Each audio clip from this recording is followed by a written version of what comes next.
ಆಯ್ತಿನ ಅಲ್ಲಿಯ ಸುದ್ದಿ ನಂತರ ಇಲ್ಲಿ ಸುದ್ದಿಗೆ ಬರೋಣ. ಯುದ್ಧಕ್ಕೆ ಸಂಬಂಧಿಸಿದ್ದೆ. ಕೇಂದ್ರ ಸರ್ಕಾರದ ತುಂಬ ದೊಡ್ಡ ಅನೌನ್ಸ್ಮೆಂಟು. ಪೆಟ್ರೋಲು ಡೀಸೆಲ್ ಮೇಲಿನ ಟ್ಯಾಕ್ಸನ್ನು ಇಳಿಸಲಾಯಿತು. ಅಬಕಾರಿ ಸುಂಕ ಅಂತ ಹಾಕ್ತಾರೆ, ಎಕ್ಸೈಸ್ ಟ್ಯಾಕ್ಸ್. ನಾವು 1 ಲೀಟ್ರ್ ಪೆಟ್ರೋಲ್ ಹಾಕಿಸ್ಕೊಂಡ್ರೆ 13 ರೂಪಾಯಿ ಎಕ್ಸೈಸ್ ಟ್ಯಾಕ್ಸ್ ಕಟ್ಟಿರ್ತೀವಿ. 1 ಲೀಟ್ರ್ ಡೀಸೆಲ್ ಹಾಕಿಸ್ಕೊಂಡ್ರೆ 10 ರೂಪಾಯಿ ಎಕ್ಸೈಸ್ ಟ್ಯಾಕ್ಸ್ ಕಟ್ಟಿರ್ತೀವಿ ನಾವು, ಅಮಂಗ್ ಅದರ್ ಟ್ಯಾಕ್ಸಸ್, ಉಳಿದೆಲ್ಲ ಟ್ಯಾಕ್ಸ್ಗಳ ಜೊತೆಗೆ. ಪೆಟ್ರೋಲ್ ಟ್ಯಾಕ್ಸನ್ನು 10 ರೂಪಾಯಿ ಕಡಿಮೆ ಮಾಡ್ತು ಕೇಂದ್ರ ಸರ್ಕಾರ. ಪೆಟ್ರೋಲ್ ಮೇಲಿನ ಎಕ್ಸೈಸನ್ನು 13 ರೂಪಾಯಿ ಇತ್ತು, 3 ರೂಪಾಯಿಗೆ ತಂದ್ರೆ ಅದನ್ನು. ಡೀಸೆಲ್ ಮೇಲೆ 10 ರೂಪಾಯಿ ಇತ್ತು, 1 ರೂಪಾಯಿನೂ ಬೇಡ ಅಂತ ಹೇಳ್ತು ಕೇಂದ್ರ ಸರ್ಕಾರ. ಇದರಿಂದಾಗಿ ಪೆಟ್ರೋಲ್ ಡೀಸೆಲ್ ಬೆಲೆ ಕಡಿಮೆ ಆಗಿಬಿಡುತ್ತಾ? ಇಲ್ಲ, ಆ ಸಾಧ್ಯತೆಗಳು ಕಡಿಮೆ. ಇದು ಹೆಚ್ಚು ಬೆಲೆ ಕೊಟ್ಟು ಕ್ರೂಡ್ ಆಯಿಲನ್ನು ಖರೀದಿ ಮಾಡ್ತಾ ಇರುವ ತೈಲ ಕಂಪನಿಗಳ ಮೇಲಿನ ಭಾರ ಕಡಿಮೆ ಮಾಡೋದಕ್ಕೆ. ತೈಲ ಕಂಪನಿಗಳ ಮೇಲಿನ ಭಾರ. ನಾವು ಪೆಟ್ರೋಲು ಡೀಸೆಲ್ಗೂ ಇಷ್ಟು ದಿವಸ ಎಷ್ಟು ಕೊಡ್ತಿದ್ವು ಅಷ್ಟೇ ಕೊಡ್ತಿರ್ತೀವಿ. ಬಟ್ ಆಯಿಲ್ ಕಂಪನಿಗಳಿರ್ತಾವಲ್ಲ, ಆ ದುಡ್ಡನ್ನು ಸರ್ಕಾರಕ್ಕೆ ಕೊಡಬೇಕಾಗಿತ್ತು. ಸರ್ಕಾರಕ್ಕೆ ಕೊಡಬೇಡಿ, ನೀವು ಇಟ್ಕೊಂಡಿರಿ ಅಂತ ಕೇಂದ್ರ ಸರ್ಕಾರ ಹೇಳ್ತೀಗ. ನೀವು ಇಟ್ಕೊಂಡಿರಿ ಪ್ರತಿ ಲೀಟ್ರ್ ಪೆಟ್ರೋಲ್ಗೂ 10 ರೂಪಾಯಿ, ಪ್ರತಿ ಲೀಟ್ರ್ ಡೀಸೆಲ್ಗೂ 10 ರೂಪಾಯಿ ಅಂತಂದರೆ ಅವರು ಜಾಸ್ತಿ ಬೆಲೆ ಕೊಟ್ಟು ಖರೀದಿ ಮಾಡ್ತಾ ಇರೋದ್ರ ಭಾರ ಕಡಿಮೆ ಆಗುತ್ತೆ. ಆಯಿಲ್ ಕಂಪನಿಗಳಿಗೆ ಅದರ ಭಾರ ಕಡಿಮೆ ಆಗುತ್ತೆ. $73 ಇತ್ತು ಯುದ್ಧ ಶುರುವಾಗೋದಕ್ಕಿಂತ ಮುಂಚೆ ಪರ್ ಬ್ಯಾರೆಲ್ ಕ್ರೂಡ್ ಆಯಿಲ್ನ ಬೆಲೆ. ಅದು $119 ಹೋಗಿ $100 ಇಳಿದಿದೆ ಈಗ. ಆವ್ರೇಜ್ ಪ್ರೈಸ್ ಹೇಳೋದಾದರೆ 6,918 ರೂಪಾಯಿಗೆ ಒಂದು ಬ್ಯಾರೆಲ್ ಬರ್ತಾಯಿತ್ತು ಇಂಡಿಯನ್ ರುಪೀಸಲ್ಲಿ. ಒಂದು 120 ಲೀಟ್ರ್ ಏನೋ ಕ್ರೂಡ್ ಆಯಿಲ್ ಬರುತ್ತೆ ಒಂದು ಬ್ಯಾರೆಲ್ನಲ್ಲಿ. ಈಗ 10,140 ರೂಪಾಯಿ ಆಗಿದೆ ಒಂದು ಬ್ಯಾರೆಲ್ ಕ್ರೂಡ್ ಆಯಿಲ್ನ ಬೆಲೆ.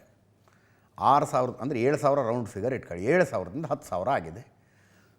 ಗೌರ್ಮೆಂಟ್ ಹೇಳ್ತಾ ಇರೋದು ನಾವು ಎಕ್ಸೈಸ್ ಟ್ಯಾಕ್ಸನ್ನು ಕಡಿಮೆ ಮಾಡ್ತೀವಿ, ನಿಮಗಾಗೋ ಲಾಸನ್ನು ಕಡಿಮೆ ಮಾಡ್ತೀವಿ ಅಂತ. ನಮಗೇನು ಸಮಾಧಾನ ಇದರಲ್ಲಿ? ಪ್ರಪಂಚ ಯುದ್ಧ ಪೀಡಿತವಾಗಿರುವಾಗ, ಯುದ್ಧ ಅಲ್ಲಿ ನಡೀತಾ ಇದೆ, ಪೀಡಿತರು ನಾವೆಲ್ಲ ಆಗಿರುವ ಸಂದರ್ಭದಲ್ಲಿ ಜಗತ್ತಿನ ಅನೇಕ ದೇಶಗಳಲ್ಲಿ ಪೆಟ್ರೋಲು ಡೀಸೆಲ್ಲು ಬೆಲೆ ಏರ್ತಾ ಇದೆ. ಪಾಕಿಸ್ತಾನದ ಉದಾಹರಣೆ ಹೇಳಿದ್ವಿ ನಾವು, 55% ಜಾಸ್ತಿ ಆಗಿದೆ ಅಲ್ಲಿ. ಫಿಲಿಪೀನ್ಸ್ನ ಕತೆ ಹೇಳಿದ್ವಿ, ಡಬಲ್ ಆಗಿಬಿಟ್ಟಿದೆ ಅಲ್ಲಿ ಪೆಟ್ರೋಲ್ ಡೀಸೆಲ್ ರೇಟು.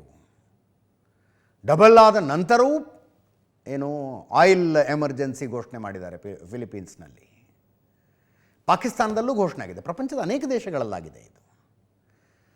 ಭಾರತೀಯರಾದ ನಾವು ಸಮಾಧಾನ ಪಡಬೇಕಾಗಿರೋ ಒಂದು ಅಂಶ ಅಂದರೆ ಪೆಟ್ರೋಲ್ ರೇಟು ಡೀಸೆಲ್ ರೇಟ್ ಜಾಸ್ತಿ ಆಗಲ್ಲ ನಮ್ಮಲ್ಲಿ, ಜಾಸ್ತಿ ಆಗಲ್ಲ.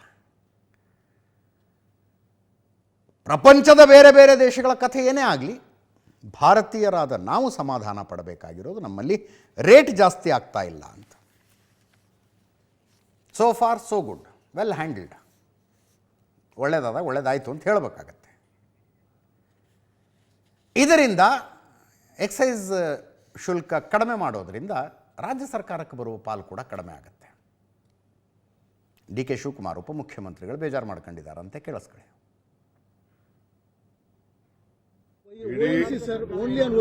ಭಾರತ ಸರ್ಕಾರ ನಮ್ಮನ್ನ ಕೊಲೆ ಮಾಡ್ತಾ ಇದೆ.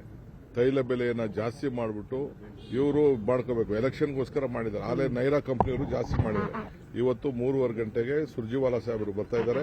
ನಾನು ಸಿಎಂಒ ಸುರ್ಜಿವಾಲಾ ಆ ವಿಚಾರವನ್ನ ರಾಜ್ಯದ ಜನತೆಗೆ ಬೆಳಕನ್ನ ಚೆಲ್ತಾ ಇದ್ದೀವಿ. ನೋಡಪ್ಪ, ಇನ್ನೊಂದು ಸಮಾಧಾನದ ಸುದ್ದಿ, ಸಂತೋಷದ ಸುದ್ದಿ ಸೋಷಿಯಲ್ ಮೀಡಿಯಾದಲ್ಲಿ ವಿಪರೀತ ಚರ್ಚೆ ಆಗ್ತಾ ಇತ್ತು. ಕೊರೋನಾ ರೀತಿಯ ಲಾಕ್ಡೌನ್ ಆಗಿಬಿಡುತ್ತೆ ದೇಶದಲ್ಲಿ ಅಂತ. ಕೊರೋನಾ ರೀತಿಯ ಲಾಕ್ಡೌನ್ ಆಗೋದಿಲ್ಲ. ಕೇಂದ್ರ ಸರ್ಕಾರ ಅಗತ್ಯಕ್ಕಿಂತಲೂ ಸ್ಪಷ್ಟವಾಗಿ ಹೇಳ್ತಾ ಇದೆ, ಏನೇ ಪರಿಸ್ಥಿತಿ ಬಂದರೂ ಲಾಕ್ಡೌನ್ ಆಗೋದಿಲ್ಲ ಅಂತ. ಹರ್ದೀಪ್ ಸಿಂಗ್ ಪುರಿ, ನಮ್ಮ ಪೆಟ್ರೋಲಿಯಂ ಸಚಿವರು, ದೇಶದಲ್ಲಿ ಯಾವುದೇ ಕಾರಣಕ್ಕೂ ಲಾಕ್ಡೌನ್ ಆಗೋದಿಲ್ಲ, ಸೋಷಿಯಲ್ ಮೀಡಿಯಾದಲ್ಲಿ ಹರಡ್ತಾ ಇರುವ ವದಂತಿಗಳೆಲ್ಲ ಸುಳ್ಳು, ದೇಶದಲ್ಲಿ ಬೇಕಾದಷ್ಟು ತೈಲ ಮತ್ತು LPG ಸಂಗ್ರಹ ಇದೆ, ಬೇಜವಾಬ್ದಾರಿಯುತ ಸುಳ್ಳು ಸುದ್ದಿಗಳನ್ನು ಯಾರೂ ಹರಡಬೇಡಿ, ಸಂಭಾವ್ಯ ಸವಾಲುಗಳನ್ನು ಎದುರಿಸಲು ಸಂಪೂರ್ಣವಾಗಿ ಸಿದ್ಧರಾಗಿದ್ದೇವೆ, ನಾವು ಜವಾಬ್ದಾರಿಯುತವಾಗಿ ಮತ್ತು ಒಗ್ಗಟ್ಟಿನಿಂದ ಇರುವುದು ಮುಖ್ಯ ಅಂತ ಹರ್ದೀಪ್ ಸಿಂಗ್ ಪುರಿ ಅವರ ಸ್ಟೇಟ್ಮೆಂಟು ಪೆಟ್ರೋಲಿಯಂ ಇಲಾಖೆ ಜಂಟಿ ಕಾರ್ಯದರ್ಶಿ ಸುಜಾತಾ ಶರ್ಮಾ ಅವ್ರದ್ದು ಸ್ಟೇಟ್ಮೆಂಟ್ ಇದೆ, ಕೇಳಿಸ್ಕೊಳ್ಳಿ. डिसीजन नहीं है कि लॉकडाउन लिया जाएगा. So this is a rumour. Please make it clear to everybody, lockdown की स्थिति नहीं है और ऐसा कोई विचार भी नहीं किया गया है. So in very clear terms I want to reiterate, there is no situation like lockdown. No decision has been taken. It is not even under consideration. ऐसा कोई डिसीजन नहीं है कि लॉकडाउन लिया जाएगा. So this is a rumour. Please make it clear to everybody, lockdown की स्थिति नहीं है और ऐसा कोई विचार भी नहीं किया गया है. So in very clear terms I want to reiterate, there is no situation like lockdown. No decision has been taken. It is not even. ಇದರ ಮಧ್ಯೆ ಕಮರ್ಷಿಯಲ್ ಸಿಲಿಂಡರ್ ಸಪ್ಲೈ 50% ಅಷ್ಟೇ ಇತ್ತು. 100 ಸಿಲಿಂಡರ್ ಬೇಕಂದರೆ 50 ಸಿಲಿಂಡರ್ ಅಷ್ಟೇ ಸಿಗ್ತಿದ್ವು. ಈಗ ಅದನ್ನು 70%ಗೆ ಹೆಚ್ಚಿಸಲಾಗಿದೆ. 100 ಸಿಲಿಂಡರ್ ಅವಶ್ಯಕತೆ ಇರುವ ಜಾಗದಲ್ಲಿ ಈಗ 70 ಸಿಲಿಂಡರ್ ಸಿಗ್ತವೆ. ಇದರೊಂದಿಗೆ ಇವತ್ತಿನ ನ್ಯೂಸ್ ಅವರ್ ಮುಗಿಸ್ತಾ ಇದ್ದೀನಿ. ನೇರ ದಿಟ್ಟ ನಿರಂತರ ಸುದ್ದಿಗಾಗಿ ನೋಡ್ತಾ ಇರಿ ಏಷ್ಯಾನೆಟ್ ಸುವರ್ಣ ನ್ಯೂಸ್.